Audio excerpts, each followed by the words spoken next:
दोस्तों, हिंदू धर्म में गंगा जल का विशेष महत्व है। इसे मांगलिक व शुभ कार्यों में प्रयोग किया जाता है। इतना ही नहीं, गंगा नदी को मां का स्थान भी प्राप्त है। पौराणिक कथा के अनुसार मां गंगा ने अपने ही 7 पुत्रों को नदी में प्रवाहित किया था। लेकिन क्या आप जानते हैं कि मां गंगा ने आखिर ऐसा क्यों किया था? आइए जानते हैं। नमस्कार दोस्तों, welcome back to my channel.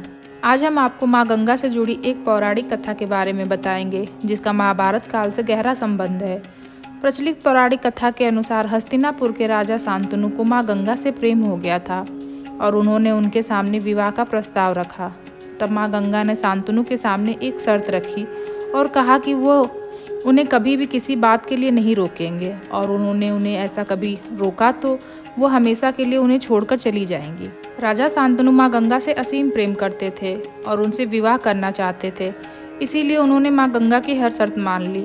विवाह पश्चात जब मां गंगा को पुत्र रत्न की प्राप्ति हुई, तब राजा शांतनु बेहद प्रसन्न हुए, लेकिन उस बच्चे को मां गंगा ने नदी में बहा दिया।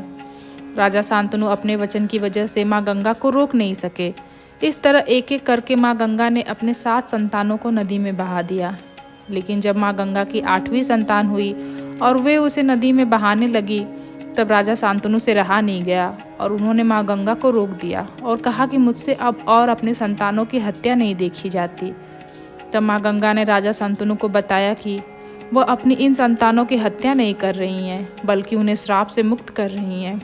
मां गंगा ने राजा शांतनु को बताया कि उनके 8 पुत्र सभी वसु थे, जिसे ऋषि वशिष्ठ ने श्राप दिया था, और मैं उन बच्चों को जन्म देने के साथ साथ मृत्यु लोक से मुक्ति भी दिला रही हूँ। लेकिन जिस संतान को आपने बचा लिया है, अब उसे धरती पर रहकर श्राप भोगना पड़ेगा। आपको बता दें कि शांतनु और मां गंगा का 8वां पुत्र, जिसे उन्हें बचा लिया गया था, वो भीष्म पितामह थे।